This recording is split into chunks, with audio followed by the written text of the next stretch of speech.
Madalas itanong ng iba sa akin ito, bakit ba parang ang galing mo magpayo sa larong Pinoy Pitchapul? Siguro ay sobrang talino mo o veterano ka na talaga.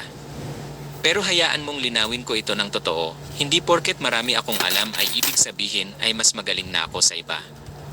Ang mga payong ibinabahagi ko ay hindi mga medalya o tropeo na ipinagmamalaki. Sa halip, ang mga ito ay mga resibo o karanasan. Resibo ng mga maling tira, maling tantya, at mga pagkakamaling aking ginawa sa ibabaw ng mesang tablang pulan o pulpulan.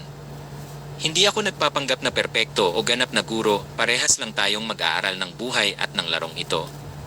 Ang kaibahan lang natin, mas maaga lang akong nabigo at bumagsak, mas maaga akong natisod, at mas maaga kong naramdaman ang bigat ng pagkatalo.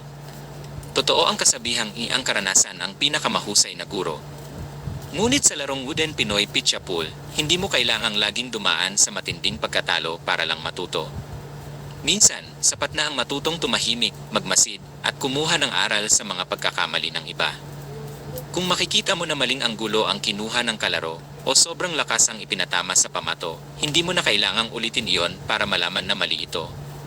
May mga pagkakataong kailangan natin ang gabay ng mas may karanasan o itinuturing na coach.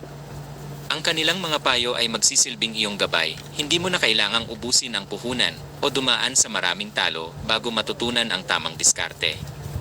Ang kanilang mga aral ay magiging iyong kalasag at susi upang mapabilis ang iyong paghusay.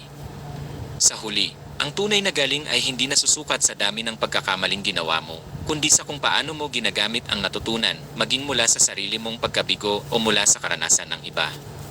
Ang resibo ng kahapon ay magiging gabay mo upang manalo sa laro ng bukas. Ano pa ang hinihintay mo? Mag-ensayo ka ng mabuti at gawin mo ang natutunan mo ngayon.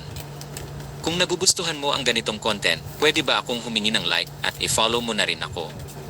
Kung mahilig ka talaga sa larong ito, lagi akong lalabas sa wall mo kapag may mga bago akong i-upload na video.